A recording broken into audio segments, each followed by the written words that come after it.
আগামী জাতীয় নির্বাচন এবং সংসদ গঠন বিদ্যমান সংবিধান অনুযায়ী হবে। জুলাই সনদ পার্লামেন্টেই যাবে না, সংবিধান সংস্কার পরিষদই গঠিত হবে না।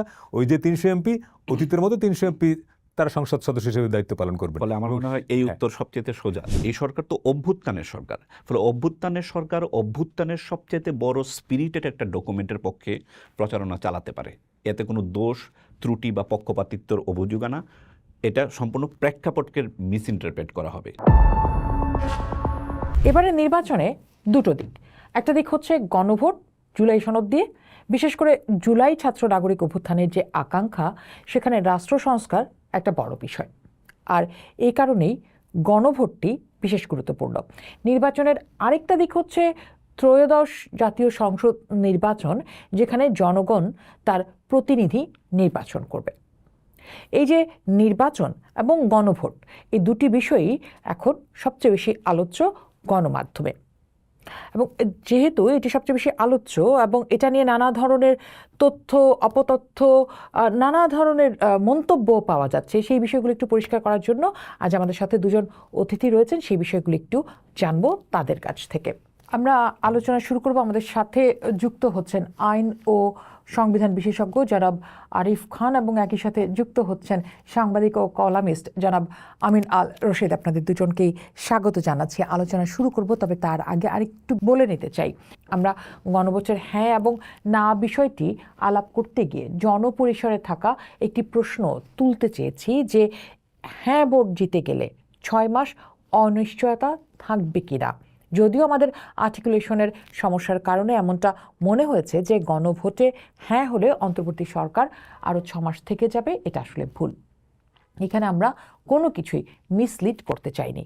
আমরা যে কোনো রকমের মিসইনফরমেশন ডিসইনফরমেশনের বিরুদ্ধে বলেই প্রসঙ্গটি আবার এখানে আমরা বললাম, এবং সেটি আমরা পরিষ্কার করে জানতে চাই বলেই, সাধারণ মানুষের কাছে এটি প্রশ্ন রয়েছে বলেই, পরিষ্কার করতে চাই বলেই আজকে আমাদের এই আয়োজন। শুরুতেই আমি আপনার কাছে আসতে চাই জনাব আরিফ, এই যে হ্যাঁ না ভোট দেওয়ার জন্য যেই গণভোটটি আসলে কেন ঘটতে যাচ্ছে? ধন্যবাদ আপনাকে এই খুবই গুরুত্বপূর্ণ প্রশ্নটা উত্থাপন করার জন্য। কেন একটা আলাদা করে গণভোটের আয়োজনের প্রয়োজন হলো, বা সরকার বা অভ্যুত্থান পরবর্তী যে কাঠামো, সেই কাঠামো কেন গণভোটকে এত গুরুত্বপূর্ণ মনে করছে?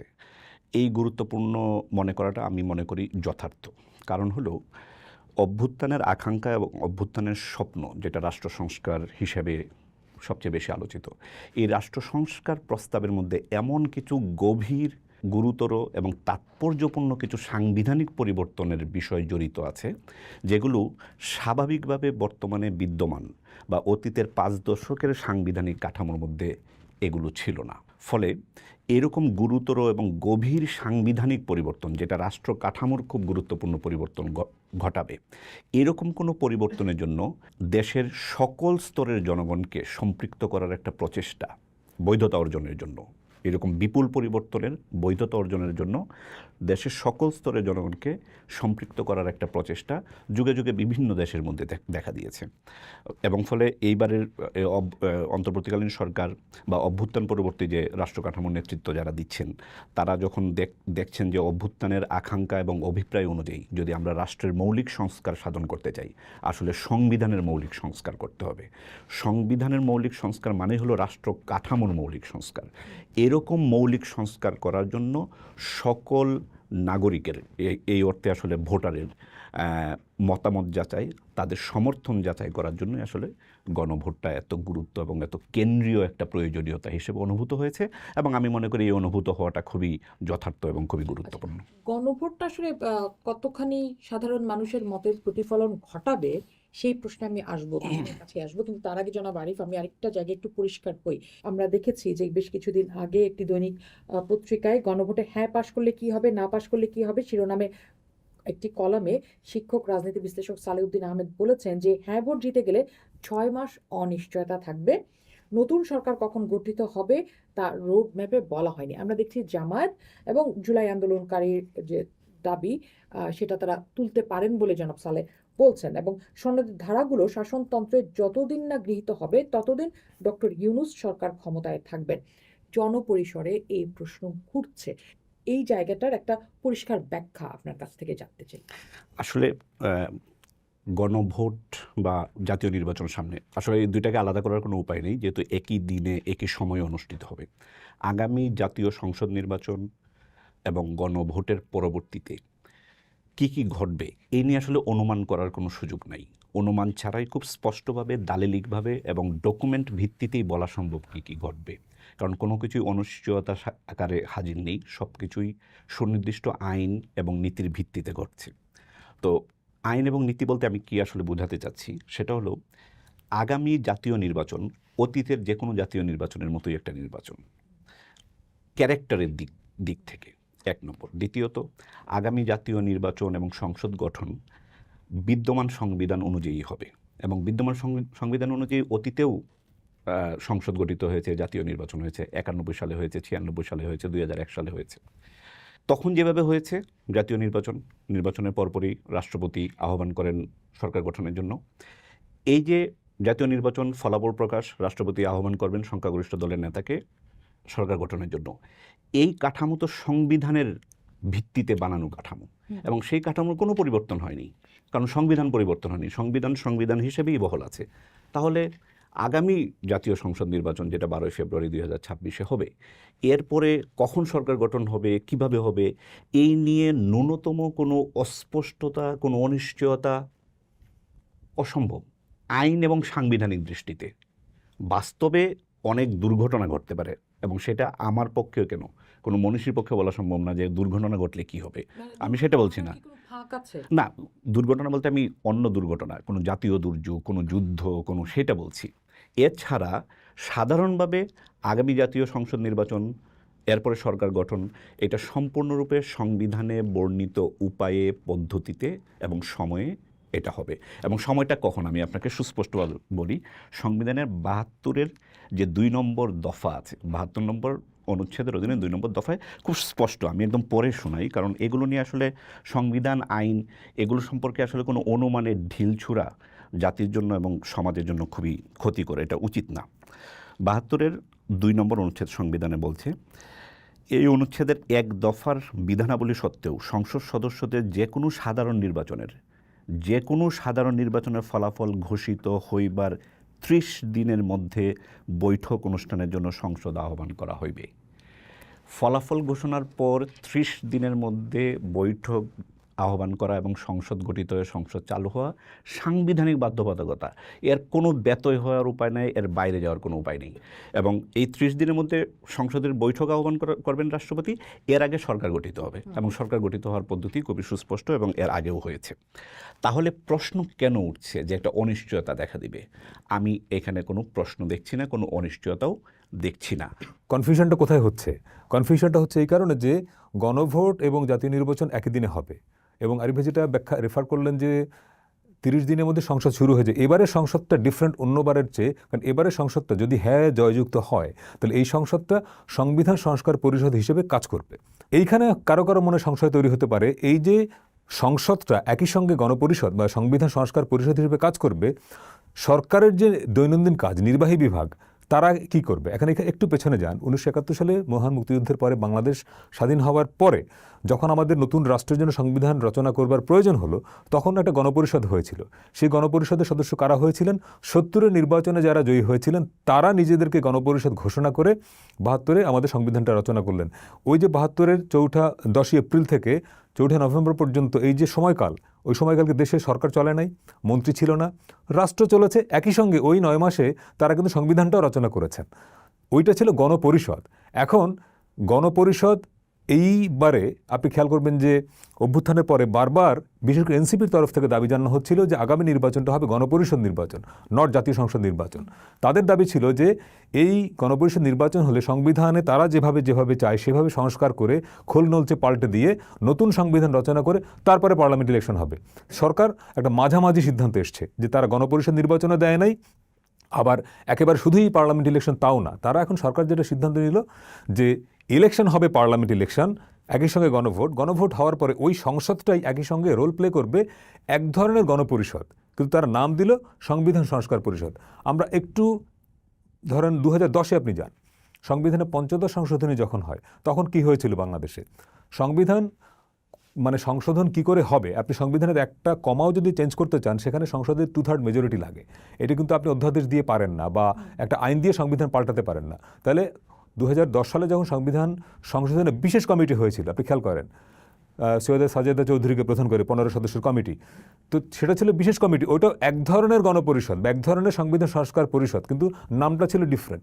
এবারও তাই হচ্ছে, এটা না গণপরিষদ না সংবিধান সংশোধনের বিশেষ কমিটি, ওনারা বলছেন সংবিধান সংস্কার পরিষদ। এই যে আপনি জুলাই চার্টার একটা ডকুমেন্ট তৈরি করলেন, এইটা একটা রাজনৈতিক ঐকমত্যের দলিল, কিন্তু এখানে পুরোপুরি ঐকমত্য ছিল না।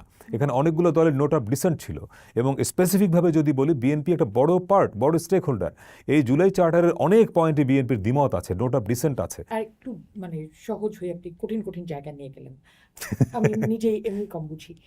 তো জনাব আরিফ, আমি একটু সহজ করে কয়েকটা জিনিস একটু আগে বুঝে নিতে চাই। সেটা হচ্ছে যে আমার যদি আগের সংসদই হয় এবং আগের সংসদ যদি বসে এই আলাপ আলোচনাগুলি, এই 300 জন যারা নির্বাচিত হয়ে আসছেন, কিছু জিনিস কল্পনায় ভেবে নেওয়া ভালো।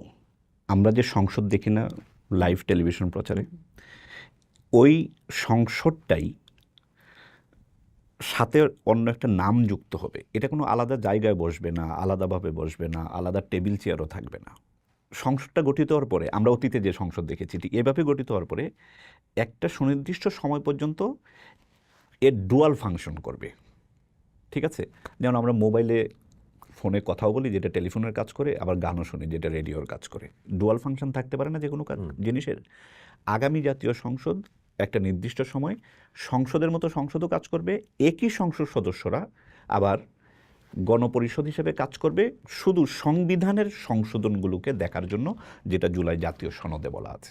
যেগুলোতে বিএনপি নোট অফ ডিসেন্ট দিয়ে রেখেছে, একদম শুরুর দিকেই আছে। হ্যাঁ, সো সেই নোট অফ ডিসেন্ট দেওয়ার পর আসলে কেন বিএনপি মানবে? বা আমরা যে কোনো একটা দলিল, আইনি দলিল, জুলাই জাতীয় সনদ কিন্তু একটা আইনি দলিল, it's a legal document, right? Legal document ব্যাখ্যার কিছু জিনিস তো আছে, মানে এটা জাস্ট মানে জেনারেলি ব্যাখ্যা তো হয় না, এটার কিছু নিয়ম কানুন আছে। যখন কোনো বিষয়কে সংবিধানে অন্তর্ভুক্ত করার কথা বলা হয়, যেমন এখানেও কিন্তু গণভোটের মধ্য দিয়ে যে সংবিধান পরিষদ গঠিত হবে বলছে, এই সংবিধান পরিষদ কিন্তু জুলাই জাতীয় সনদকে ধরেই কিন্তু কাজ করে এক্স্যাক্টলি কি ধারাটা লিখতে হবে সংবিধানে, সেই ধারাটা কিন্তু সবগুলো জুলাই জাতীয় সনদে লেখা নাই। ওই ধারাগুলো কিন্তু তাদের বানাতে হবে, বানিয়ে তারপর, কারণ সংবিধানের উপযোগী ভাষা কিন্তু একটা ডিফারেন্ট ভাষা। ঠিক আছে, জুলাই জাতীয় সনদ থেকে আদেশ বাস্তবায়নের যেটা ওটার মধ্যে আছে, এটা আদেশ বাস্তবায়নটা যদি আপনার অধ্যাদেশ থাকে। আপা এই জিনিসটা খুবই সুস্পষ্টভাবে না বুঝলে এই আলোচনা কিন্তু অনেকের জন্য যে বুঝতে যে অসুবিধা হয়, এটার এই জায়গায় জুলাই জাতীয় সনদে অনেকগুলো গুরুত্বপূর্ণ মৌলিক সংস্কার এবং পরিবর্তনের প্রস্তাব দেওয়া আছে, যে এটা এই পরিবর্তন করতে হবে।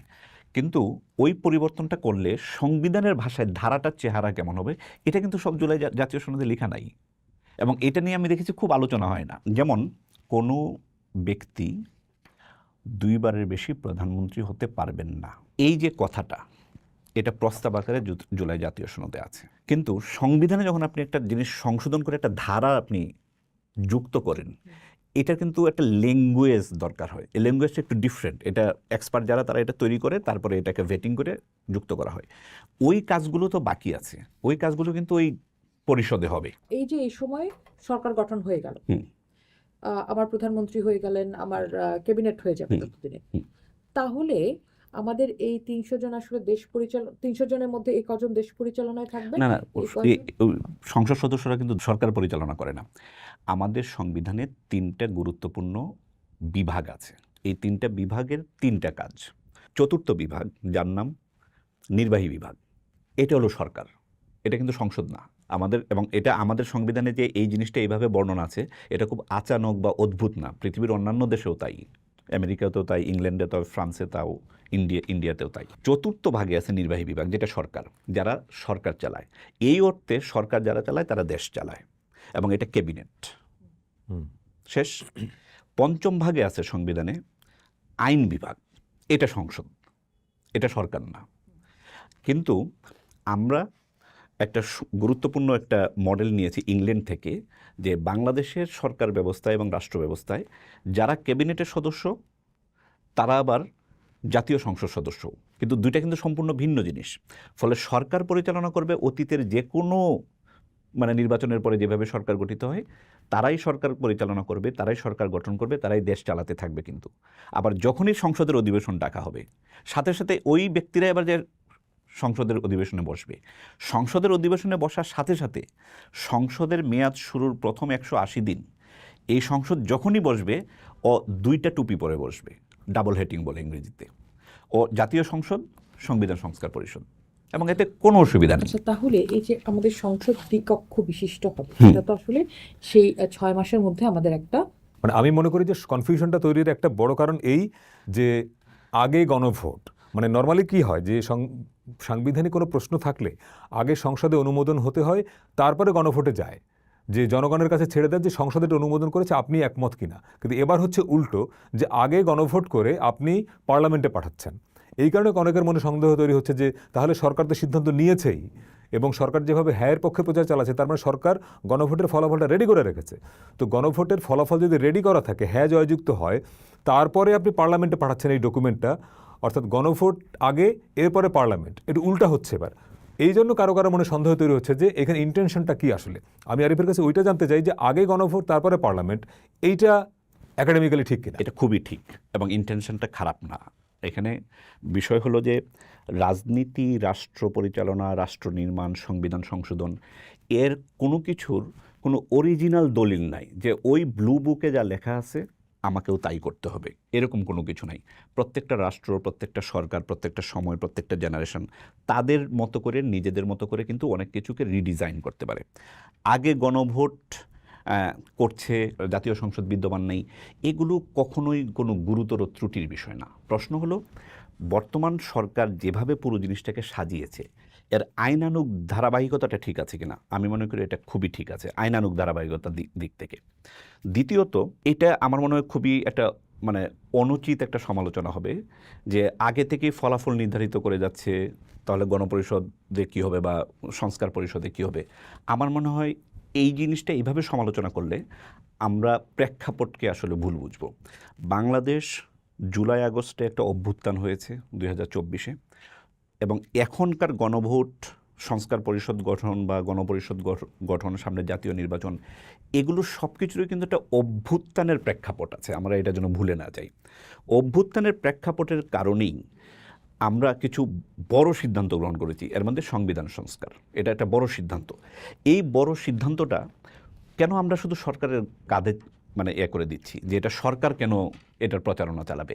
আসলে এই সরকার তো অন্য যে কোনো রাজনৈতিক সরকার না, এই সরকার তো অভ্যুত্থানের সরকার। ফলে অভ্যুত্থানের সরকার অভ্যুত্থানের সবচেয়ে বড় স্পিরিটেড একটা ডকুমেন্টের পক্ষে প্রচারণা চালাতে পারে।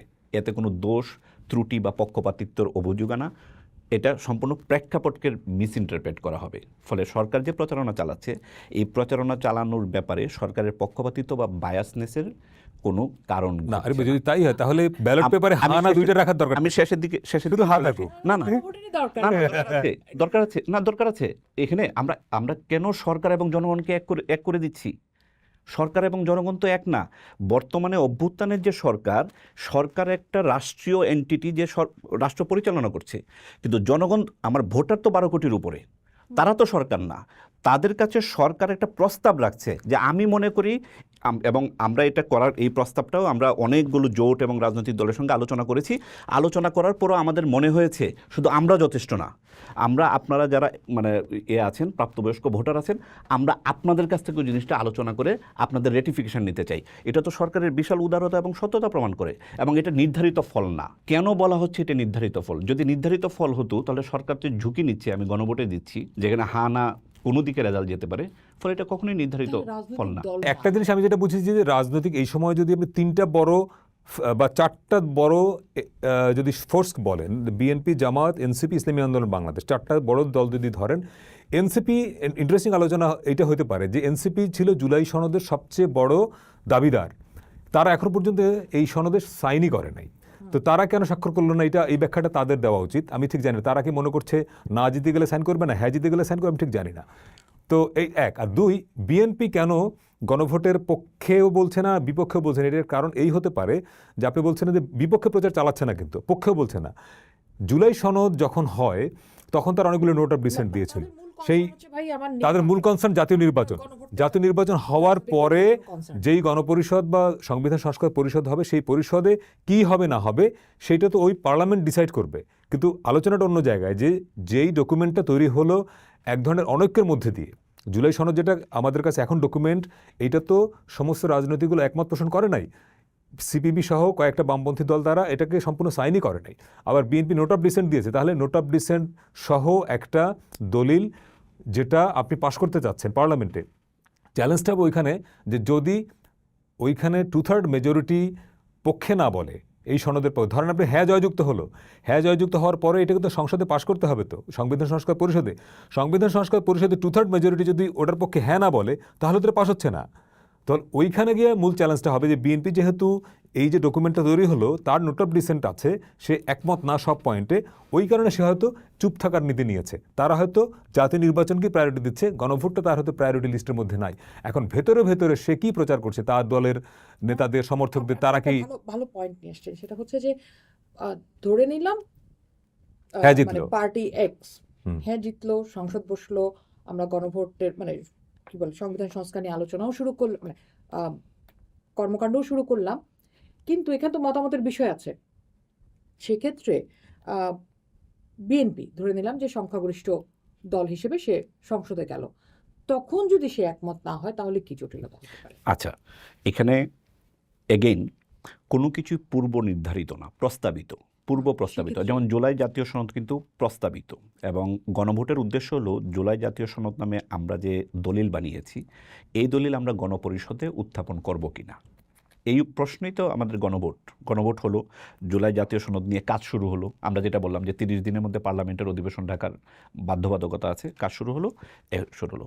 মজার বিষয় হলো জুলাই জাতীয় সনদে এত অনেক বিচিত্র এবং বহুমুখী বিষয়ের প্রস্তাব আছে সংবিধান সংক্রান্ত, এবং সংবিধানের বাইরেও বিভিন্ন আইনের বিষয়েও কিন্তু বিভিন্ন প্রস্তাব আছে। তবুও সংবিধান যেহেতু সবচেয়ে সেন্সিটিভ এবং কেন্দ্রীয়, আমরা সংবিধান বিষয়ে কথা বলি, এইগুলো নিয়ে তখন বিস্তারিত এগেন সংবিধান সংস্কার পরিষদ, যেটা সংসদেরই অন্য নাম, ওই কিছুদিন তারা এগুলো নিয়ে বিস্তারিত আলোচনা করবে, তর্ক করবে, এবং এক্স্যাক্টলি সনদে প্রস্তাবিত যে বিধানটা সেটা কিভাবে আইনের ভাষায় পরিণত করতে হবে এগুলো নিয়ে আলোচনা করে একটা সিদ্ধান্তে আসবে।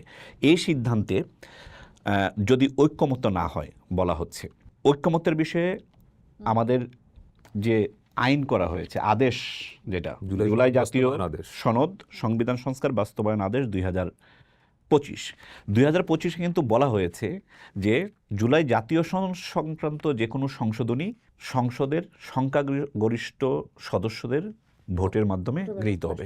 এটা তো ক্লিয়ার, সংখ্যাগরিষ্ঠ সদস্য যদি একমত না হয় তাহলে গৃহীত হবে না, এটা গৃহীত হবে না, অ্যাটলিস্ট ওইটা গৃহীত হবে না। ফলে এই বিষয়টা কিন্তু খুব সুস্পষ্টভাবে আমাদের জুলাই জাতীয় সনদ সংবিধান সংস্কার বাস্তবায়ন আদেশ 2025 বলা আছে। এগুলোতে কনফিউশন নাই, ফলে যেটা কনফিউশন নাই সেটা নিয়ে আমরা আলোচনা করতে পারি। আর কিন্তু সেটা নিয়ে কনফিউশন তৈরি করার মতো কাজ আমরা করতে পারি না, এটা করা উচিত না, যেটা আমি দেখেছি অনেকেই করছে। আমি যখন বলছি যে আমার সংসদ মানে জুলাই চার্টার অনুযায়ী আসলে আমার সংসদ তো দ্বিকক্ষ বিশিষ্ট হবে, যদি পাস হয়, যদি পাস হয়, সেটা পরে, তাহলে সেক্ষেত্রে কি তাহলে তখন আমার 6 মাস পরে মানে পাস হওয়ার পরে সেটা দ্বিকক্ষ বিশিষ্ট হবে? হ্যাঁ, পাস হয়ে যাওয়ার পরে, তখন পাস হওয়ার আগে পার্লামেন্টারি সিস্টেমের মধ্যে মানে তখন চেঞ্জ আসবে না, কারণ পার্লামেন্টারি সিস্টেম এরা তো নিম্নকক্ষ থাকবে। এই 300 এমপি যারা, আমি আরেকবার একটু ফুটনোট দেই, এই যে 300 জন জয়ী হলেন 12 তারিখে যদি নির্বাচনটা হয়, এই 12 তারিখের যারা জয়ী হলেন ওনারা তো সংসদ সদস্য নিম্নকক্ষের, প্লাস প্রথম 6 মাস ওনারা দায়িত্ব পালন করবেন এডিশনালি, আরবি যেরকম ভাষায় বললেন যে ডাবল টুপি পড়বেন, যে ওনারা একই সঙ্গে সংসদ সদস্য প্লাস সংবিধান সংস্কার পরিষদের সদস্য। যদি সংসদ বা ওই পরিষদ এগ্রি করে যে আমরা এই জায়গাটা রাখবো, এই ধর 48টা পয়েন্টের মধ্যে 40টা এগ্রি করলো, 8টা বাতিল হয়ে গেল ধরা যাক, তাহলে এর মধ্যে উচ্চকক্ষ ব্যাপারে একমত হলো, তাহলে ওই 6 মাস পরে উচ্চকক্ষ গঠিত হবে নতুন 100 জন লোককে নিয়ে। সেই নতুন 100 লোক কারা হবে? জাতীয় নির্বাচনে রাজনৈতিক দলগুলো যে ভোট পাবে, ভোটের পার্সেন্টেজ হিসেবে ধরা যাক বিএনপি 40% ভোট পেল, তাহলে ওই 100টার মধ্যে 40টা আসন তারা পাবে। জামাত মনে করেন ধরা যাক এক্সাম্পল 20% ভোট পেল, তাহলে তারা 20টা পাবে। এই রকমের করে 100 মানে রাজনৈতিক দলগুলোর মধ্যে যারা যে পরিমাণ ভোট পাবে পার্সেন্টেজ অনুযায়ী উচ্চকক্ষের সে আসন পাবে 100। এই 100 সিটে নতুন 100 লোক নিয়োগ প্রাপ্ত হবেন। এখন বিএনপি কোন 50 জনকে নেবে, কোন 40 জনকে দেবে, জামাত কোন 20 জনকে দেবে, এইটা তারা ডিসাইড করবে ওই 6 মাসের পরে। যদি জুলাই সনদ এই যে বাস্তবায়ন ব্যাপারে পার্লামেন্ট বা সংবিধান সংস্কার পরিষদ একমত হয়, এটা 6 মাস পরের গল্প। তখন যে নতুন 100 লোক, ওই 100 লোকের সঙ্গে আগের যে 300 লোক এমপি, এনাদের কোনো কনফ্লিক্ট নাই তো, ওটা তো নতুন জিনিস। কোনো কনফ্লিক্ট নেই। আর যে কারণে ভুল বোঝাবুঝিটা হলো আপা, যেহেতু এটা আমাদের আজকের আলোচনার অন্যতম একটা কেন্দ্রীয় বিষয়, আমি এটা নির্যাসটা আমি আবার একটু রিস্টেট করি, আবার বলি বোঝার জন্য যে জিনিসটার পরম্পরা বা ধারাবাহিকতাটা না বোঝার কারণে এই ভুল বোঝাবুঝিটা হচ্ছে। একটা হলো সরকার, আরেকটা হলো সংসদ, দুটো এন্টিটি বা সংস্থা কিন্তু আলাদা সংবিধান অনুযায়ী। বাংলাদেশের সরকার কারা, এখানে কারা থাকবে এবং সরকার কিভাবে পরিচালিত হবে, এইটা সংবিধানের 4th ভাগে আছে। আর বাংলাদেশে সংসদ কারা, সংসদে কারা বসবে, সংসদ কিভাবে চালাবে, আইন কিভাবে বানাবে, এটা 5ম ভাগে আছে, দুইটা আলাদা আলাদা জায়গায়। ফলে সরকার চালাবে সরকারি লোকরা, আর সংসদ চালাবে সংসদের সদস্যরা। বাংলাদেশের সাংবিধানিক নিয়ম অনুযায়ী এখানে যারা মিনিস্ট্রিয়াল দায়িত্বে থাকেন, যারা সরকারের মূল কর্তা ব্যক্তি, তাদের একটা ডাবল দায়িত্ব আছে, তারা আবার এমপি হিসেবে সংসদেও বসেন। কিন্তু তাদের কিন্তু চরিত্র কিন্তু সম্পূর্ণ আলাদা। যখন তারা সংসদে বসেন তারা সংসদ সদস্য, আবার যখন তারা মিনিস্ট্রিতে আসেন তখন তারা মন্ত্রী। সরকার গঠনের কোনো অনিশ্চয়তা নাই, কারণ সরকার গঠিত হবে সরকার গঠনের নামে।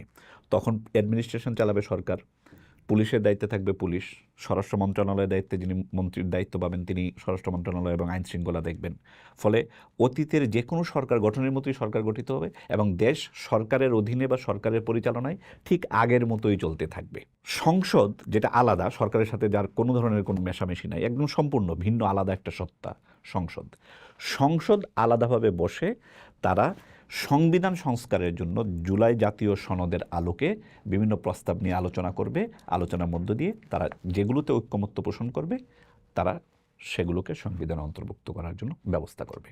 ফলে কোনো কনফ্লিক্ট নাই, কোনো অনিশ্চয়তা নাই এবং কোনো ধরনের মানে নির্বাচন যদি ভালোভাবে হয় তাহলে এই সরকারের মেয়াদ কোনোভাবেই নির্বাচিত সরকারের হাতে দ্রুত হস্তান্তর না করে অন্য কোনোভাবে বৃদ্ধি করার কোনো উপায় নাই। এই সরকারের কেউ আসলে পরবর্তী সংবিধান সংস্কার যে পরিষদ তার সাথে থাকছেন না, পরিষদের মেম্বার হিসেবে থাকতে পারবেন না। কারণ হলো এখানে ভোটের মধ্যে দিয়ে নির্বাচিত হয়ে এমপি হলেই শুধু সংস্কার পরিষদের মেম্বার হতে পারবেন, ফলে অন্যভাবে পারবেন না। কিন্তু আমরা যেন যে কোনো জিনিসের সৃজনশীলতা ভুলে না যাই।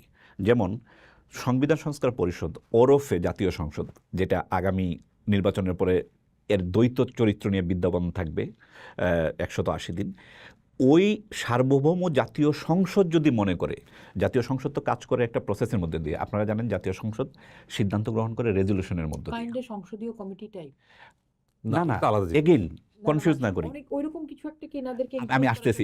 Yes you are very right.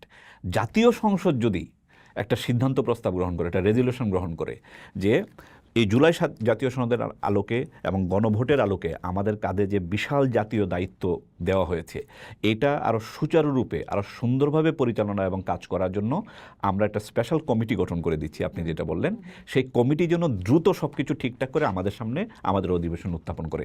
সেই কমিটিতে এমপি হওয়া শর্ত না, যে কোনো এক্সপার্ট গুরুত্বপূর্ণ ব্যক্তি অভিজ্ঞ ব্যক্তিদেরকে অন্তর্ভুক্ত করে সেটা করা যাবে। এবং একটু আমি কোনো সমস্যা 10-11 এক্সপিরিয়েন্স একটু বলি এর সঙ্গে। সেটা হলো যে যখন সংবিধানে পঞ্চদশ সংশোধনের জন্য বিশেষ কমিটি করা হলো 15 সদস্যের, ওই কমিটি কিন্তু ধারাবাহিকভাবে সাবেক আইনজ্ঞ, সাবেক বিচারপতি, রাষ্ট্রের বিশিষ্ট নাগরিক, ইভেন পত্রিকা সম্পাদকদেরও কিন্তু ইনভাইট করেছিল। ওনারা বাই রোটেশন ওই বিশেষ কমিটির সঙ্গে বৈঠক করেছে। বিশেষ কমিটি তাদের মতামত নিয়েছে যে কেয়ারটেকার বিষয়ে আপনি কি মনে করেন, সংবিধানে বিসমিল্লাহ নিয়ে আপনার অবস্থান কি, রাষ্ট্রধর্মের বিষয়ে নানা রকম মত দিয়েছেন। এবং অধিকাংশ লোকই, আমি যেহেতু তখন সেটা খুব কাছ থেকে ফলো করেছি, অধিকাংশ লোকই তত্ত্বাবধায়ক সরকার ব্যবস্থা রাখার পক্ষে মত দিয়েছিলেন, কিন্তু বিশেষ কমিটি মনে করেছে যে এটা রাখার দরকার নেই, কিন্তু মতামত নিয়েছিল। ফলে ওই যে বিশেষ কমিটি, তারা কারো মতামত না নিলেও আপনি তাকে ধরতে পারতেন না, কিন্তু তারা মতামত নিয়েছিল। এখন কতটুকু অ্যাকসেপ্ট করেছে বা প্রত্যাখ্যান করেছে সেটা পরের আলোচনা, কিন্তু মতামত নিয়েছিল। ফলে এবারও এই সংবিধান সংস্কার পরিষদ যারা 300 এমপি, সংসদ যদি মনে করে আলাদা একটা বডি করবে, এটা করতে হবে, সেই এখতিয়ার তার আছে। এবং সেখানে যে বাইরের কাউকে যুক্ত করতে চায় এক্সপার্ট হিসেবে, সেই এখতিয়ারও পার্লামেন্টের আছে। এটা আমার মনে হয় না কোনো মানে কনফিউশন তৈরি করবে। এবার আমি একটা জিনিস একটু জানতে চাই, আমার ধারণা যে যারা এটা দেখছেন তারাও ভাবছেন যে সবই মানে এটা যদি আসলে সংসদে যেরকম করে নতুন আইন প্রণয়ন হয়, হুম। আইন হুম। নতুন আইন লেখা হয়, আহ, সেটা যদি আমার কাছে শুনে হুম, মনে হচ্ছে হুম। সাধারণ মানুষ হিসেবে যে ভাই সবই তো আসলে অন্যান্য সংসদ যা করেছে সেটার Yes, মতোই, yes. Big difference. Hmm. So যদি এখানে বিগ ডিফারেন্স না থাকে, বিগ ডিফারেন্স আছে, আপনি প্রশ্নটা করেন আমি বলছি। ওয়াই দ্য হ্যাঁ। মানে কেন তাহলে গণভোটটা হলো? রাইট, বা গণপরিষদ নামে আলাদা নাম কেন দেওয়া হচ্ছে? You are so so so important. আগামী জাতীয় সংসদ যে সময়টুকু সে গণপরিষদ হিসেবে কাজ করবে, আসলে অতীতের যে কোনো জাতীয় সংসদের মতোই একটা আইন বানানোর মতো যা কাজ করে তখনও তাই কাজ করবে। তাহলে নাম ভিন্ন কেন এবং এর মহত্ব কোথায়? এর মহত্ব আছে। গণপরিষদ করার কারণ হলো গণপরিষদের একটা সংবিধানের চেয়েও, এটা পার্লামেন্ট সাপ্লিমেন্টারি প্রশ্ন। গণপরিষদ আদৌ বলতে পারবেন কিনা আপনি এটাকে? হ্যাঁ বলা যাবে, বলতে পারবেন। হ্যাঁ, কারণ হলো গণপরিষদ তো হয় একটা রাষ্ট্র যখন নতুন স্বাধীন হয়। না, শুধু তা না, গণপরিষদ নতুন, মাঝখানে যে কোনো সময় গণপরিষদ হ্যাঁ হ্যাঁ করতে পারবেন, আচ্ছা। করতে পারবেন। কখন করতে পারবেন? গণপরিষদের বিধান করার জন্য আপনি যখন একটা আইন করবেন, এবং সেই আইনটা করার জন্য আপনাকে অবশ্যই সাপোর্ট থাকতে হবে, জনগণের সাপোর্ট থাকতে হবে। ফলে আমাদের ওই যে চিন্তা যে শুধু নতুন রাষ্ট্র হওয়ার পরে সকল নাগরিকদের সম্মতির ভিত্তিতে একটা আলাদাভাবে গণপরিষদ গঠন করলেই গণপরিষদ গঠন করা যাবে, অন্য সময় করা যাবে না, এরকম কোনো ফিক্সড ফর্মুলা কিন্তু রাষ্ট্রবিজ্ঞানেও নাই, ইতিহাসেও নাই, আইনেও নাই। ফলে এটা করা যাবে। এখন কেন গণপরিষদের মাহাত্ম্য এই জায়গায়, যখন গণভোটের মধ্য দিয়ে কোনো প্রস্তাব পাশ হয়ে আসে, যেমন যদি সামনে নির্বাচনে জুলাই জাতীয় সনদ যদি বেশি ভোট পায়, তাহলে জনগণের ম্যান্ডেট পেল এই সনদ। এতদিন সরকারের ম্যান্ডেট পেয়েছে, রাজনৈতিক দলগুলোর ম্যান্ডেট পেয়েছে, এখন জনগণের ম্যান্ডেট পেল। এই জনগণের ম্যান্ডেট পাওয়া একটা ডকুমেন্ট জাতীয় সংসদে এবং সংবিধান সংস্কার পরিষদে উত্থাপন করা হবে, এবং তার ভিত্তিতে যে সংস্কার বা পরিবর্তন হয়ে সংবিধানের নতুন বিধানগুলো ঢুকবে, এগুলোর খুব শক্ত ঐতিহাসিক ভিত্তি থাকবে। যখন গণভোটের মধ্য দিয়ে, মানে শক্তি নিয়ে, গণভোটের মধ্য দিয়ে অর্জিত শক্তিতে গণপরিষদ সংস্কার পরিষদে বসে যখন একটা চেঞ্জ করা হয়, এটা সাধারণ আইন পরিবর্তনের চেয়েও কিন্তু আপনাকে একটু থামাই। মানে গণভোটের মাধ্যমে যে 48টি ধারায় 48টি বিষয়ে এই গণভোট হচ্ছে, সেই গণভোটটা তো মানুষজন আসলে, আমি ধরে নিচ্ছি যে মানুষজন জানে, জেনে শুনেই তারা আসলে হ্যাঁ বলছে। তাহলে আমি যখন এটা হ্যাঁ পেয়েই যাচ্ছি, তাহলে আবার কেন এখানে সংবিধান পরিষদ কেন লাগবে? সংবিধান পরিষদটা আসলে কি দরকার? আচ্ছা, কেন লাগবে? এই আমার মনে হয় পুরো গত 1.5 বছরের আলোচনায় এই বিষয়টা ব্যাখ্যা করে কোথাও কোনো আলোচনা হয়নি যে কেন এটা আলাদাভাবে আবার জাতীয় মানে সংসদে বা গণপরিষদে আবার তুলতে হয়। গণপরিষদে তুলতে হয় কারণ হলো, আমি আপনাকে ছোট্ট একটা উদাহরণ দিয়েই দেখাই, বুঝতে সুবিধা হবে। যেমন আমাদের জুলাই জাতীয় সনদের 10 নম্বর যে আইটেম, 10 নম্বর আইটেমে আছে যে রাষ্ট্রপতি নির্বাচন পদ্ধতি, ঠিক আছে? এইটার বিষয়ে একটা প্রস্তাব এখানে আছে যে রাষ্ট্রপতি নির্বাচন পদ্ধতি এইভাবে হইতে হবে, ঠিক আছে? এই প্রস্তাবটা এক্স্যাক্টলি যখন সংবিধানে লেখা হবে ধারা হিসেবে, সেই ভাষাটা কিন্তু এখানে নাই। কারণ এটার আরও ব্যাপক বিভিন্ন ধরনের স্টেজ থাকতে পারে, হতে পারে যে এই পদ্ধতিতে কাজটা ঘটবে। একটু আগে আমি যে উদাহরণটা দিলাম যে একজন 2 মেয়াদের বেশি প্রধানমন্ত্রী হতে পারবে না, এটা একটা নীতিগত সিদ্ধান্ত যেটা সনদে আছে। এই সিদ্ধান্তটা, এটা কিন্তু আইনের ভাষা না, সংবিধানে কিন্তু ঠিক এইভাবে লিখে দিলে হবে না। সংবিধানে এটা আবার ডিটেল করতে হবে যে পরপর 2 বার নাকি গ্যাপ দিয়ে হওয়া যাবে। শুধু তাই না, সংবিধানে এটাও থাকবে যে যিনি যে কোনোভাবে 2 বার, আমি এটা অনুমান করে ব্যাখ্যার জন্য, বোঝার জন্য বলছি, সংবিধানে এটাও লেখা হবে যে যে কোনোভাবে যদি কোনো ব্যক্তি 2 বার প্রধানমন্ত্রীর দায়িত্ব পালন করে থাকেন, পরবর্তীতে অন্য দায়িত্ব পালন করে তিনি আবার প্রধানমন্ত্রীর রূপে ফেরত আসতে পারবেন কিনা, এরকম ডিটেলিং কিন্তু গণপরিষদে করা হবে। মানে কোথাও কোনো ফাঁক ফোকর যাতে না থাকে সেজন্য হচ্ছে এই আলোচনাগুলো কিন্তু সনদ পর্যায়ে করা সম্ভব না। মানে সনদে এরকম যে জুলাই সনদের যে প্রস্তাবটাকে আইনি ফ্রেম দেওয়ার জন্যই গণপরিষদ, এবং এটা জরুরি, কারণ আইনি ফ্রেম দেওয়ার জন্য আপনি অন্য কোনো ফোরামে যেতে পারবেন না। সংবিধান এবং আইন অনুযায়ী যে কোনো বিষয়কে এর আইনি ফ্রেম দিয়ে পাশ করানোর জন্য, যেমন আমরা এখন জাতীয় সংসদের সামনে যেটা দেখব, এই জুলাই জাতীয় সনদের প্রত্যেকটা প্রস্তাবকে নিয়ে যেভাবে আইনি কাঠামো এবং আইনি চরিত্রে রূপান্তর করা হবে, এগুলো এত ক্ল্যারিক্যাল, অ্যাডমিনিস্ট্রেটিভ এবং প্রশাসনিক নেচারের, এইগুলো নিয়ে আপনি কোনোদিন গণভোটে যেতে পারবেন না, কারণ এগুলো সাধারণ মানুষের একদম নিটিগ্রিটি বোঝার বিষয় না। সাধারণ মানুষ নীতি বুঝে যে সারা জীবন প্রধানমন্ত্রী থাকতে পারলে মানুষ লোভী হয়ে যায়, অতএব ওই দুইবারের বেশি থাকবে না। মানুষ কিন্তু এটা বুঝবে খুব সহজে। কিন্তু এই নীতিটা আপনি কিভাবে লিগ্যাল ল্যাঙ্গুয়েজে ট্রান্সফার করবেন, কনস্টিটিউশনাল ভাষায় আপনি কিভাবে ট্রান্সলেট করবেন, ওইটার জন্য ডিটেল আলোচনা এবং বিতর্কের দরকার আছে। এই কারণেই গণপরিষদ এবং একটা ফোরামের মধ্যে দিয়ে তো চূড়ান্ত করতে হবে। এবার আমার প্রশ্ন হচ্ছে, যদি না জিতে, মানে গণভোটে ধরেন না জিতলো, সেক্ষেত্রে তাহলে কি হবে? খুবই সহজ উত্তর, না জিতলে কি হয় এটা আর এই বিষয়ে মানে এই জুলাই সনদ পার্লামেন্টই যাবে না, সংবিধান সংস্কার পরিষদই গঠিত হবে না। ওই যে 300 এমপি, অতীতের মতো 300 এমপি তারা সংসদ সদস্য হিসেবে দায়িত্ব পালন করবে। ফলে আমার মনে হয় এই উত্তর সবচেয়ে সোজা, যে যদি গণভোটে না জিতলে তো আলোচনাই নাই। আরেকটা নায়ক প্রশ্ন করি, যদি সংসদে বসে বা সংবিধান সংস্কার পরিষদে বসে সবগুলো পয়েন্টের সাথে যদি একমত না হয়, তাহলে কি? আচ্ছা, এখানে দুটো জিনিস ঘটবে। সেটা হলো, এতক্ষণ তো আইনি ব্যাখ্যা দিলাম, আসলে জুলাই জাতীয় সনদের ভার শুধু আইনি না, এর দার্শনিক ভারও আছে, আমি সেটাও একটু বলবো। যদি জুলাই জাতীয় সনদের কোনো বিষয় গণপরিষদের সংখ্যাগরিষ্ঠ ভোট না পায়, সেটা কিন্তু সংবিধানে স্থান পাবে না। এটা বলে দেওয়া আছে আমাদের যে আইন আছে এই বিষয়ে, জুলাই জাতীয় সনদ সংবিধান সংস্কার বাস্তবায়ন আদেশ 2025, যেটা এই গভর্নমেন্ট বানিয়েছে। এখানে বলা আছে যে কোনো জিনিস গণপরিষদে বা জাতীয় সংসদে সংখ্যাগরিষ্ঠ ভোটে পাশ হইতে হবে, পাশ না হলে কিন্তু সেটা ঢুকতে পারবে না, নাম্বার 1। নাম্বার 2, মনে করেন সেই 180 দিনের মেয়াদ শেষের দিকে আসলো, এরপরে সব কিছু যা করণীয় করা হলো, যা যা ভোটে পাশ করলো, মানে সংসদের ভোটে পাশ করলো, সেগুলো অন্তর্ভুক্ত হলো, কিছু কিছু জিনিস পাশ করলো না, অন্তর্ভুক্ত হলো না। এটা কি একদমই কোনো ব্যর্থ একটা প্রচেষ্টা বা এর আর কোনো ভবিষ্যৎ নেই? আমি তা মনে করি না। আমি মনে করি জুলাই জাতীয় সনদের সাথে আমাদের অভ্যুত্থানের এবং আমাদের আগস্টের শহীদদের আত্মদানের একটা সম্পর্ক আছে এই জুলাই জাতীয় সনদের সাথে। বিকজ আমরা যে স্বৈরাচারী কাঠামো বা ফ্যাসিস্ট কাঠামোর বদলে একটা গণতান্ত্রিক রাষ্ট্র প্রতিষ্ঠার স্বপ্ন দেখেছি এবং শহীদরা তাদের জীবন দিয়েছে, সেটার সাথে এই সনদের প্রতিজ্ঞাগুলোর একটা কানেকশন আছে।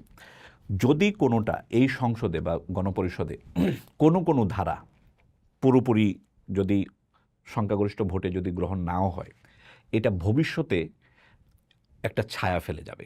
ভবিষ্যতে এই বিষয়গুলো বারবার সংসদে আবার ফেরত আসবে। অনেক এমপি বা অনেক দল কিন্তু এগুলো আবার প্রমোট করবে যে জাতীয় সনদে এটা ছিল, এটা তখন গ্রহণ করা সম্ভব হয়নি, সংখ্যাগরিষ্ঠ ভোট পায়নি, বাট পরে দেখেছি এটা নিয়ে অনেক ধরনের রাজনৈতিক নোংরামি হয়েছে, এখন আমরা এই পরিবর্তন চাই। ফলে জুলাই জাতীয় সনদের এই যে প্রভাব, এই প্রভাব কিন্তু আমরা এখনো বুঝতে পারছি না। এই প্রভাব থাকবে। না জিতলেও জুলাই সনদ বাস্তবায়িত হতে পারে, সেটার একটা আমি প্রশ্ন করতে চাই। পারে ধরেন না জিতলো, তাহলে কি জুলাই সনদ, তারপরে জুলাই সনদ তার কোনো? আচ্ছা, না, এই এত সংক্ষেপে উত্তর দেওয়ার কিন্তু খুব না, পারে ব্যাখ্যাটা দিচ্ছি যে কারণে আজকে এই আলোচনা করা হচ্ছে অতীতের কোনো একটা ভুল বুঝাবুঝির ক্লারিফিকেশন হিসেবে কাজ করার জন্য। আমরা আজকে জন্য আবার আরেকটা নতুন যদি না যেতে তারপরে কিভাবে বাস্তবায়িত হতে পারে। মনে করেন যে জুলাই সনদ বাস্তবায়ন হবে কি হবে না সিদ্ধান্তের জন্য তো গণভোট, না জিতলো কিন্তু পার্লামেন্টে কোনো একটা দল 2/3 মেজরিটি পেল, ধরেন সেই দলটার নাম বিএনপি অথবা সেই দলটার নাম জামাত বা এনসিপি ধরা যাক। এখন গণভোটে না জিতলো, কিন্তু ওই সংখ্যাগরিষ্ঠ দল মনে করলো যে তারা জুলাই সনদটাকে বা এইটাকে নতুন করে আনবে, কারণ ওই যে 2 বছরের বেশি প্রধানমন্ত্রী থাকতে পারবে না, রাষ্ট্রপতি নিয়োগ পদ্ধতি চেঞ্জ করবে, আর্টিকেল 70 চেঞ্জ করবে, তাহলে তারা এইটাকে বিল আকারে কিন্তু পার্লামেন্টে তুলতে পারবে, তুলে তারা পাশ করে দেবে।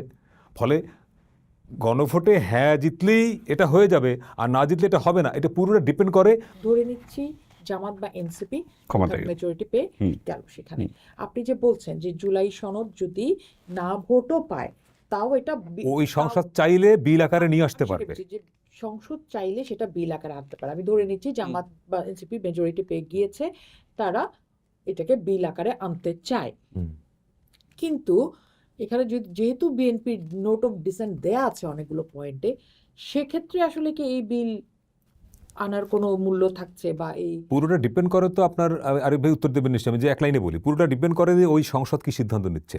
সংসদের 2/3 মেজরিটি যদি মনে করে যে এইটা আমি পাশ করব, সেক্ষেত্রে বিএনপি কয়টা নোট অফ ডিসেন্ট দিল বা দিল না, এইটা তো কোনো ইস্যু হবেই না তখন। আর নোট অফ ডিসেন্টের ব্যাখ্যাটা কি? নোট অফ ডিসেন্টের ব্যাখ্যা হলো জুলাই জাতীয় সনদটা তৈরি হয়েছে তো জাতীয় ঐক্যমত্য যে কমিশন, সেই কমিশনের এতে একটা আলোচনার ভিত্তিতে। এই নোট অফ ডিসেন্টের অর্থ হলো যে এই মুহূর্তে ঐক্যমত্য কমিশনের আলোচনায় আমরা যারা উপস্থিত আছি, আমাদের মধ্যে কয়েকজনের এই বিষয়ে ডিসেন্ট আছে। বাট এই ডিসেন্টের উদ্দেশ্য কি? উদ্দেশ্য হলো এই বিষয়ে ফাইনাল সিদ্ধান্ত যেন গণপরিষদ নেয় বা সংসদ নেয়, শেষ। ফলে নোট অফ ডিসেন্টের অর্থ কিন্তু ভিন্ন মত, কেয়ামত পর্যন্ত আমি এটা মানব না তা না। নোট অফ ডিসেন্টের অর্থ হলো আমি আমার দলীয় অবস্থান থেকে এটা মানি না, কিন্তু ভবিষ্যতের মানে বিদ্যমান সার্বভৌম সংসদ যদি এটা আবার গ্রহণ করে, কোনো অ্যামেন্ডমেন্ট আনে বা কোনো ধরনের পরিবর্তন আনে, সেক্ষেত্রে নোট অফ ডিসেন্টের কোনো বাধা হয়ে দাঁড়াবে। এবং নোট অফ ডিসেন্ট একটা বড় এক্সাম্পল দিই, 72-এ যখন বাংলাদেশের প্রথম সংবিধান প্রণীত হয়, এই সংবিধান প্রণয়ন কমিটির 34 জন মেম্বারের মধ্যে 6 জন মেম্বার, যারা 34 জনের 6 জন, তারা কিন্তু নোট অফ ডিসেন্ট দিয়েছিলেন অনেক বিষয়। যেমন সংবিধানে বিসমিল্লাহ যুক্ত হলো জিয়াউর রহমানের আমলে, তো পঞ্চম সংশোধনীতে, কিন্তু এই 72-এর সংবিধানেই কিন্তু বিসমিল্লাহ যুক্ত করার প্রস্তাব এনেছিলেন এই সংবিধান প্রণয়ন কমিটির সদস্য ময়মনসিংহের এমপি এ কে মোশাররফ হোসেন আকন্দ। কিন্তু তখন ওইটা গণপরিষদ অ্যাকসেপ্ট করে নাই। উনি তখন নোট অফ ডিসেন্ট দিয়েছিলেন যে আমি মনে করি বিসমিল্লাহ থাকা দরকার। তো এই যে ওই যে 6 জন মেম্বার নোট অফ ডিসেন্ট দিলেন, ওনারা কি কমিটি থেকে বেরিয়ে গেছেন? জান নাই তো। নোট অফ ডিসেন্ট দেওয়ার অর্থ হলো আমি আপনার সঙ্গে একমত, কিন্তু এই পয়েন্টে আমার ডিফারেন্ট ওপিনিয়ন আছে। ফলে নোট অফ ডিসেন্ট মানে যে আমি চলে গেলাম বের হয়ে, ব্যাপারটা তা না। ফলে বিএনপি জুলাই সনদে যেসব জায়গায় নোট অফ ডিসেন্ট দিয়েছে, এগুলো চিরকালীন না, এক। নাম্বার 2, উনি কি নোট অফ ডিসেন্ট দিয়েছেন এটা কোনোই ম্যাটার করবে না পার্লামেন্ট যদি ডিসিশন নেয় যে আমরা এই বিষয়ে একমত, অর্থাৎ 2/3 মেজরিটি। ওনারা তো জনগণের জি রাজনৈতিক দল ধরে নিলাম যে 2/3 মেজরিটি আসলে বিএনপির আবার এতগুলি নোট অফ ডিসেন্ট দেয়া আছে, আবার এদিকে হচ্ছে ভোট জিতেছে, তাহলে এই যোগ অঙ্ক মিলবে কি করে? না, খুব সহজে মিলবে। কথা হলো যে বিএনপি যদি সরকার গঠন করে এবং বিএনপির হাতেই তখন সবচেয়ে গুরুত্বপূর্ণ দায়িত্ব থাকবে জুলাই জাতীয় সনদকে বাস্তবায়নের এবং সংবিধান সংশোধনের, তখন বিএনপির নোট অফ ডিসেন্টগুলো দলগত অবস্থান থেকে খুবই ক্লিয়ারলি বোঝা যাবে তারা সেগুলোর বিপক্ষে অবস্থান নিয়েছে, কারণ তারা তো আগেই জানিয়েছে। বিএনপি কিন্তু সব নোট অফ ডিসেন্ট দেয়নি, কিছু বিকল্প প্রস্তাবও দিয়েছে। ফলে আমরা এগুলো যেন ভুলে না যাই। এর মধ্যে ভবিষ্যতে বিএনপি যদি পার্লামেন্টে সংখ্যাগরিষ্ঠ হয়, তারা নোট অফ ডিসেন্ট সম্পর্কেও কিন্তু তাদের অবস্থান চেঞ্জ করতে পারে, অথবা এর চেয়ে ভিন্নতর নোট অফ ডিসেন্ট আছে কিন্তু ওই বিষয়ে তারা ভিন্নতর একটা প্রস্তাবে রাজি হতে পারে, তখন সেটাকে আবার সংবিধানের সংশোধন আকারে আনা হবে। ফলে নোট অফ ডিসেন্ট মানে কিন্তু জুলাই জাতীয় সনদ পুরোটা অকার্যকর নয়। নোট অফ ডিসেন্ট মানে হলো যে এই বিষয়ে আমার আপত্তি আছে, বাট একই বিষয়ে আমি ভিন্নভাবে এটাকে ফ্রেম করে আমি সংবিধানে অন্তর্ভুক্ত করতে পারি। যেমন খুবই গুরুত্বপূর্ণ বিএনপির ডিসেন্ট এবং আন্ডারস্ট্যান্ড মানে উইদাউট ডিসেন্টটা বোঝার জন্য এই প্রধানমন্ত্রীর মেয়াদটা খুবই গুরুত্বপূর্ণ, মানে একটা উদাহরণ হতে পারে। যেমন একটা হলো যে বর্তমানে যেটা রাষ্ট্রপতির ক্ষেত্রে যে এটা আছে, লিমিটেশনটা দেওয়া আছে যে কোনোভাবেই আপনি নির্বাচিত হন না কেন 2বারের বেশি কেউ রাষ্ট্রপতি হতে পারবে না, সেটা মাঝখানে গ্যাপ দিয়ে একাধিক্রমে হোক বা না হোক, গ্যাপ দিয়ে হোক বা পরপর হোক, যে কোনোভাবে হোক 2বারের বেশি কেউ রাষ্ট্রপতি হতে পারবে না।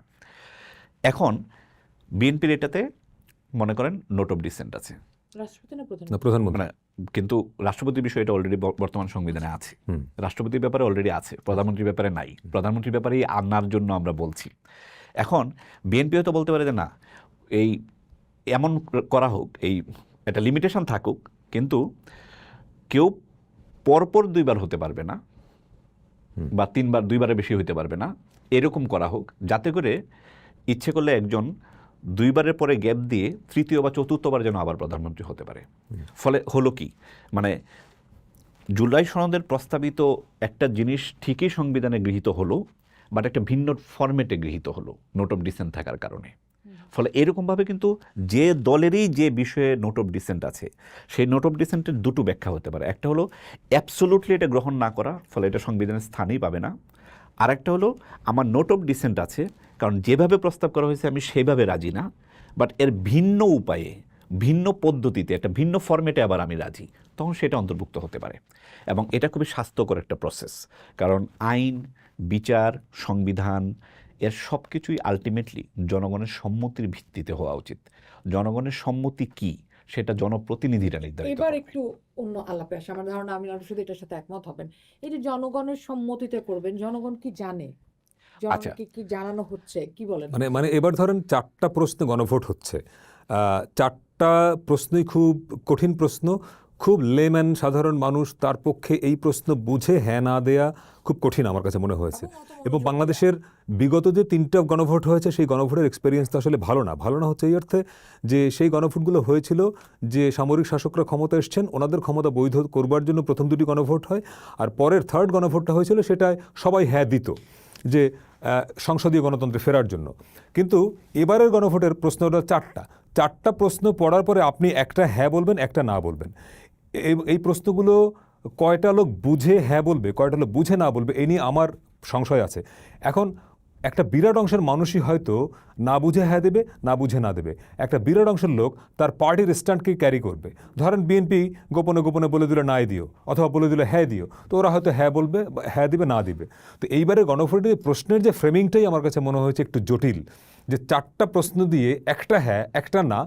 এইটা আমি জানি না, আরিফ ভাই একটু যদি ক্লিয়ার করেন যে জিনিসটা পরিষ্কার হলো কিনা, যে 4টা প্রশ্ন করে একটা বাক্য উত্তর দেওয়া, একটা শব্দ উত্তর দেওয়া, এটা খুব সহজ হবে কিনা আসলে ভোটারদের জন্য। এখানে আমি দেখতে পাচ্ছি যেটা আদেশ, জুলাই জাতীয় সনদ সংবিধান সংস্কার বাস্তবায়ন আদেশ 2025-এর 4 নম্বরে হুবহু প্রশ্নটাই দেওয়া আছে 4 নম্বর ধারায়। সেখানে প্রশ্ন আসলে একটাই, হ্যাঁ এবং না। জুলাই সনদ আপনি বাস্তবায়ন করবেন, দেখতে চান? করতে চান কিনা? চান কিনা, প্রশ্ন আসলে একটাই। কিন্তু এই প্রশ্নটাকে উদাহরণ হিসেবে বা এটাকে ব্যাখ্যা হিসেবে বাকি আরো 4টা গুরুত্বপূর্ণ উপধারা যুক্ত আছে। এটা শুধুই প্রশ্নকে ব্যাখ্যা করার জন্য, বোঝার সুবিধার জন্য। ফলে এটা মানুষ খুব বেশি কনফিউশনে পড়বে বলে আমি মনে করি না, নাম্বার 1। নাম্বার 2 হলো এই যে গণভোটের মধ্য দিয়ে যাচিত যে মতামত, না দাঁড়ান, এখানে আমার প্রশ্ন আছে যে 4টা ব্যাখ্যা দেয়া আছে।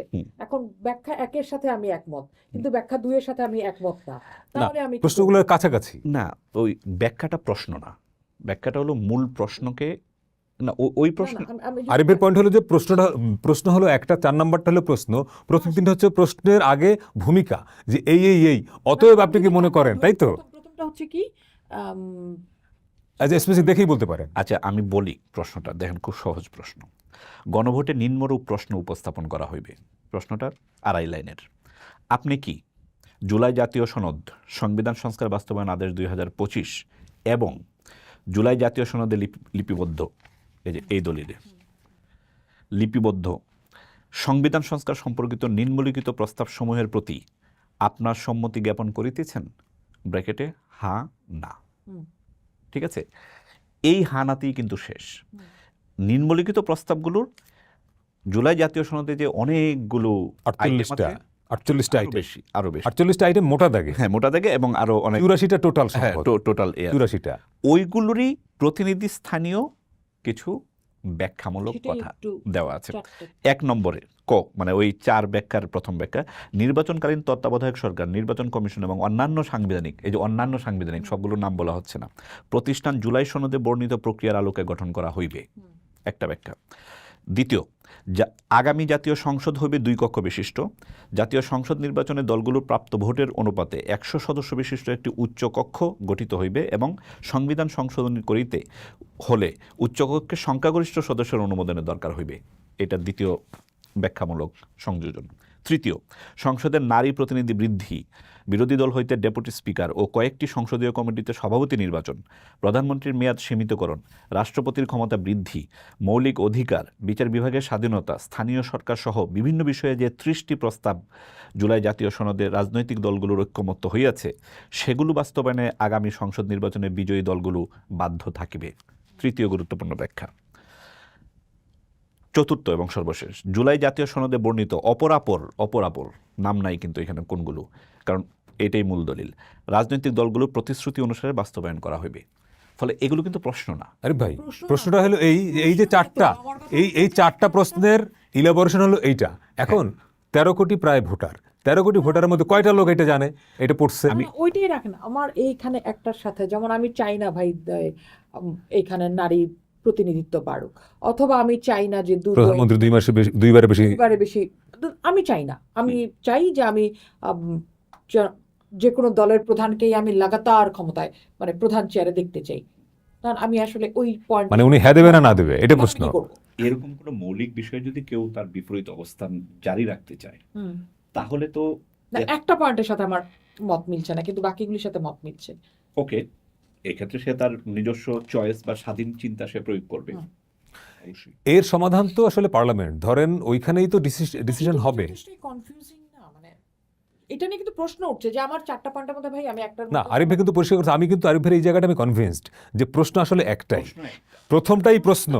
এই প্রশ্নকে বোঝানোর জন্য উদাহরণ হিসেবে 3টা বলা হয়েছে যে এই অপর মানে অপর এর মধ্যে আছে। আমার পয়েন্ট ওই জায়গায়, এই যে একটা ডকুমেন্ট তৈরি হলো যেখানে রাজনৈতিক ঐকমত্যের দলিল বলা হচ্ছে উইথ নোট অফ ডিসেন্ট, যদি এখানে নোট অফ ডিসেন্ট সরকার এখন দেয় নাই, এইটা কয়টা লোক বোঝে? এবং রাজনৈতিক দলগুলোর দায়িত্ব ছিল এইটাকে জনগণের মধ্যে ছড়িয়ে দিয়ে সহজ করা, এই কাজটা কেউ করে নাই। এই যে গণভোট হচ্ছে, গণভোটের বিষয়বস্তু তো আসলে জাতীয় সনদের যে দলিলটা, এত বড় দলিল, এত জটিল দলিল, এটা জনগণের সবাই কতটুকু পড়েছে, কতটুকু জানে, কতটুকু করে।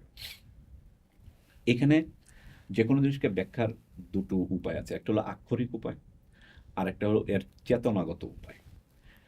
আমরা যখন বলি যে যারা ভোট দিবে তারা সকলেই কি দলিল পড়লে বুঝবে, তাদেরকে শিক্ষাগত যোগ্যতা আছে, যদি না থাকে তাহলে এই সনদের ভিত্তিতে তার ভোট বা মতামত প্রদানের কি বৈধতা আছে, এটা আক্ষরিক ব্যাখ্যা।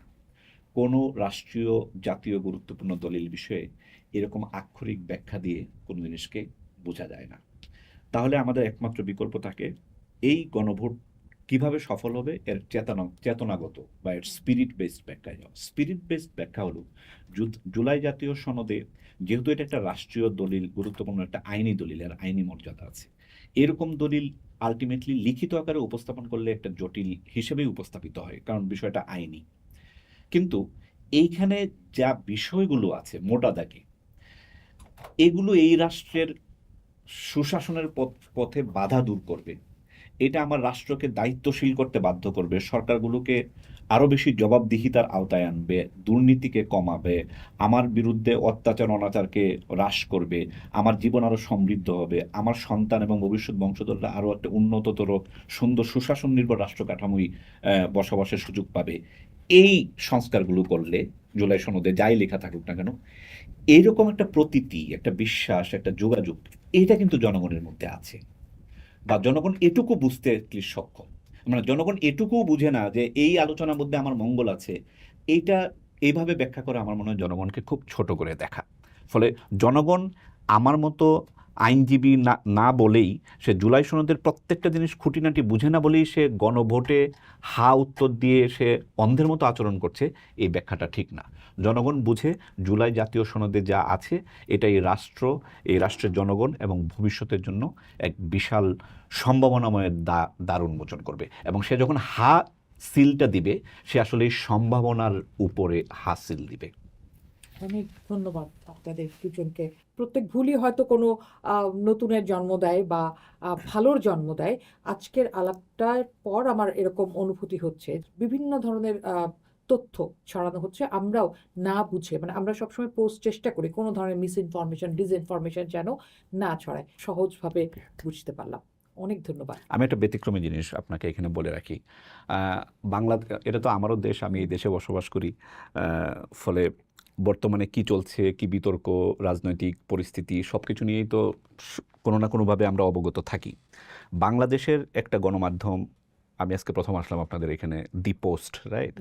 আপনাদের অতীতের কোনো একটা প্রোগ্রামে কোনো বিষয়ে একটু ভুল বোঝাবুঝি হয়েছে বলে আপনার কাছ থেকে শুনলাম, এবং সেটা আপনারা এত উদার মনে এটাকে স্বীকার করে এই সম্বন্ধে আরও অধিকতর স্পষ্টীকরণের জন্য, বিষয়টাকে ভালোভাবে বোঝার জন্য আপনারা এভাবে আরেকটা আয়োজন করেছেন। এটা বাংলাদেশের গণমাধ্যমের এক বিশাল শক্তি প্রমাণ করে। গণভোট এবং সংস্কার আমাদের জন্য কী আনে, আমাদেরকে এইটা আনে যে আপনাদের মতো একটা খুবই গুরুত্বপূর্ণ গণমাধ্যম, খুবই জনপ্রিয় গণমাধ্যম, আপনারা একটা ব্যাখ্যা স্পষ্ট করার জন্য নিজেরা অতীতেরটাকেও মানে উপস্থাপন করেছেন, আবার অধিকতর আলোচনার আয়োজন করেছেন। নতুন বদলে যাওয়া বাংলাদেশের এটা একটা সাক্ষাৎ উদাহরণ। আপনারা অনেক বড় ধন্যবাদ পাওয়ার উপযুক্ত। ছিল আমি যে কারণে আরিফের সঙ্গে বসেই আর পরিষ্কার হলাম যে জুলাই সনদের আমরা যেভাবে ভাবছিলাম দূর থেকে যে খুব কঠিন, আসলে বোধহয় অত কঠিন না, সাধারণ মানুষ কিছুই বোঝে না, ওইটা হয়তো না। ফলে আমার ওই ধারণাটাও ছিল যে কি হবে না হবে, বাট আমার কাছে মনে হয় আজকে আমি অনেক বেশি নিজেও সমৃদ্ধ হলাম আরিফ ভাইয়ের সঙ্গে এই আলোচনাটা গিয়ে, যে না, গণভোটটা অত জটিল কিছু না এবং জুলাই সনদের ভবিষ্যৎ একদম অন্ধকার, ওটা আমি আসলে মনে করি না। এবং দীপোস্টকে ধন্যবাদ। বারবার ঠিক করার চেষ্টা করবো, সবাই সাথে থাকবে। সাধারণ অনেক ধন্যবাদ।